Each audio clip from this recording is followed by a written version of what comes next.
भगवान को ना माने, और अगर हम भगवान को मानते हैं तो हम द्वादश ज्योतिर्लिंग को माने, तो हम द्वादश ज्योतिर्लिंग की मर्यादाओं को माने और परंपराओं को माने, नियमों को माने।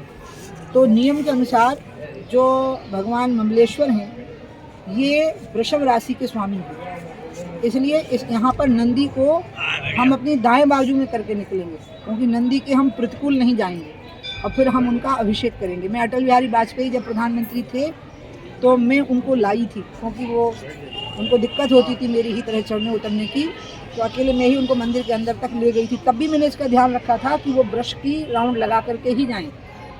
मंदिर का पुरातत्व का हम पूरा सम्मान करते हैं, नियमों का। पुरातत्व की दो काम है और हम उसमें उनका साथ देंगे, हमेशा हमेशा साथ देती हूँ। एक, मंदिर के स्ट्रक्चर के साथ छेड़खानी नहीं हो सकती, पुरातत्व का ये कहना है। दूसरा, कोई रिपेयर वर्क होगा तो पुरातत्व का जो डिज़ाइन है उसके साथ उल्टा सीधा नहीं हो सकता।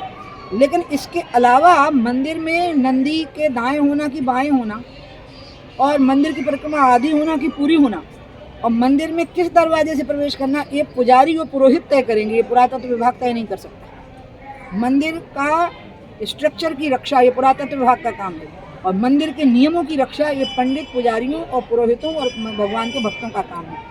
इसलिए मैंने यहाँ आपत्ति की और मैंने अपने हाथ से रेलिंग हटा दी, क्योंकि ये रेलिंग गलत है, अवैध है, आपत्तिपूर्ण है, और उसके कारण जितने लाखों करोड़ों भक्त दर्शन करते रहे होंगे इस बीच में, उन सबको वो तो प्राप्त। अब आप कहेंगे वास्तु से क्या बिगड़ता है? बिगड़ता है, खाना मुंह में जाता है ना, आप कान में डालोगे तो क्या होगा, खाने को आँख में डालोगे तो क्या होगा। तो शरीर का एक वास्तु है ना, तो पानी कहाँ जाना, भोजन कहाँ जाना, तो इसी प्रकार से मंदिर का भी वास्तु है।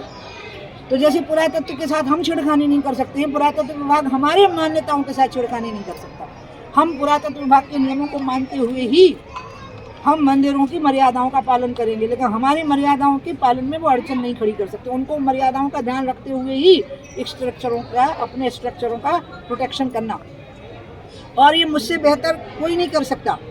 क्योंकि जब मैंने गंगा जी का कार्य किया तो गंगोत्री से गंगा सागर तक जितने पुराने घाट थे उसमें से बहुत सारे पुरातत्व विभाग के अधीन थे।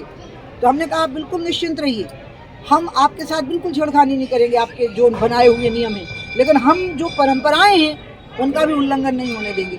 यहाँ मैंने बहुत बड़ा उल्लंघन होते देखा परंपरा का, और कितने, और ये द्वादश ज्योतिर्लिंगों में से बहुत महत्वपूर्ण ज्योतिर्लिंग है।